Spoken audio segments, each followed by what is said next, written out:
Imagine that the animal table in the database is a very big table. Maybe it's having more than million records. So if we process the results, a server memory can get flooded. So to prevent this, JPQL also provides pagination facility, which is something like this. I'll copy paste some code over here. So what we are saying over here is, instead of getting all the records from the table, we only want 3 records. And the records should start from the second record, which is actually 3 over here because it's 0 numbered. And here you see just those 3 rows returned. So basically there will be this two numbers, one from some user interface. There will be some paging facility in the user interface. When the user clicks that page number, those number will be entered over here, something like that. The next examples are going to use joins. So first of all, let's study the difference between SQL join and JPQL join. So here's the syntax of SQL join. In SQL join, you have to mention the primary key foreign key pair on which we are joining. But in JPQL join, we do not have to mention that. Already those mappings have been done using join column and join table annotations. So over here, we just mention animal A joins A dot category. We do not mention all these things over here because all that information is already there in the entity classes. So let's try out a join example. Say you want to display the animal category along with the animals in it. So let's display that.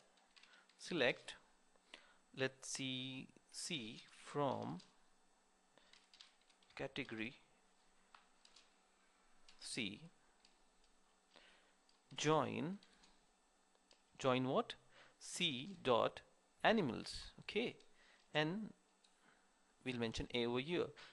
As you know, identification variable is compulsory. So here you'll mention C dot category type, and here you'll mention A dot. I'm not getting any intelligence. So basically this tool is not perfect for getting the intelligence.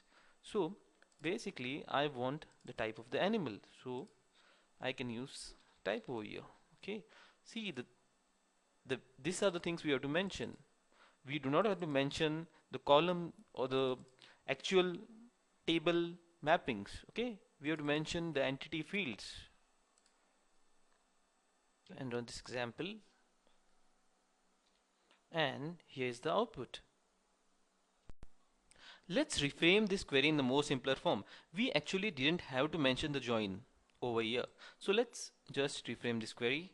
So select something from animal A and let's show the same output.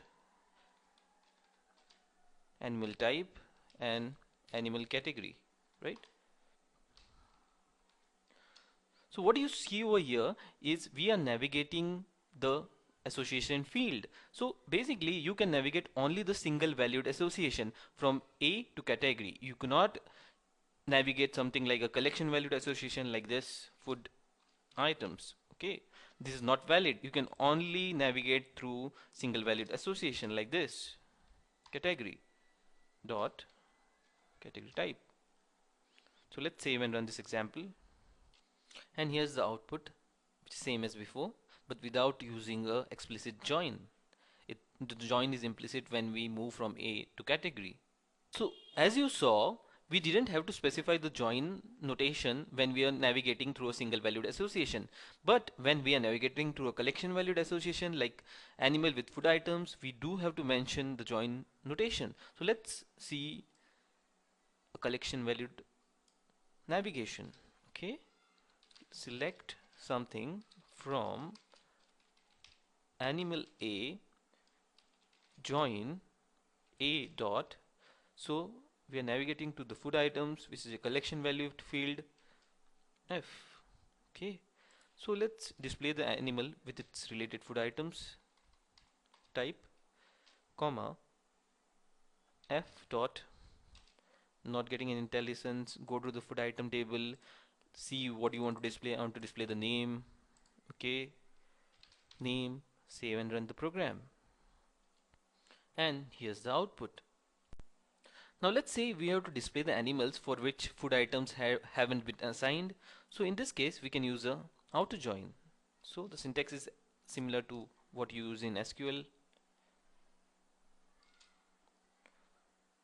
And let's save and run the program.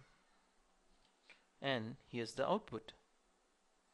Now we aren't actually limited to a single join. We can join more tables to it. So let's join the suppliers also. So perform another join.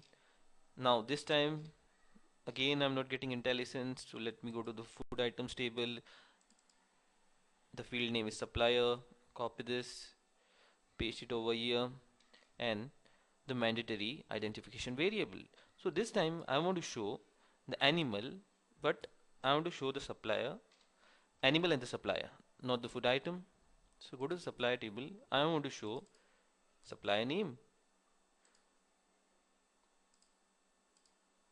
So type it over, save and run the application. And here's the output. Now let's say we want to display animals whose total number is between 5 and 15. So basically these two animals fit our criteria. So let's code this query. So select something from animal A where A dot total number between 5 and 15.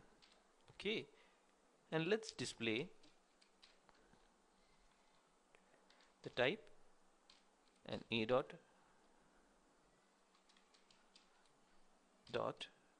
total number. Let's save and run the query.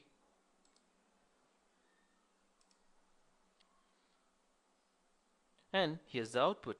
Now instead of hard coding those values, we could have easily mentioned some parameters.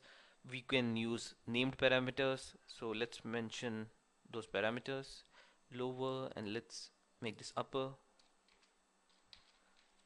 And let's now assign values to those parameters. Query dot set parameter.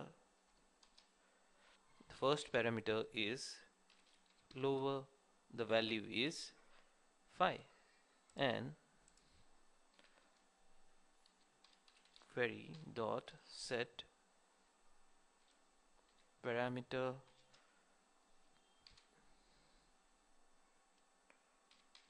upper 15. Let's save and run this query, and we get the same output. Now let's do some string pattern matching. So let's say we want to find all the animals whose ending is ER. So this one matches and this one matches because they end in ER. So let's go to the application. Let's clear the screen. Let's write the query first. Select A from animal A where A dot type like is the keyword, like, and let's make it like this, ER. So basically percentage stands for any number of characters. So basically any number of characters followed by ER. Now since we are returning a single entity, let's use typed query, comma, animal dot class, and let's regenerate this names. This local variable, let's delete these parameters, no more required. Let's regenerate this local variable. So now this is a animal object over here, no need to cast it now. And then let's print the animal name, object dot get type. Let's save and run this application, and here are the names ending with ER. So here is how pattern matching works in JPQL. So underscore means a single character. So underscore ed means matches Ted, red, but not seed because there are two characters before ed. And percentage stands for 0 or more characters. So percentage ed matches all of them.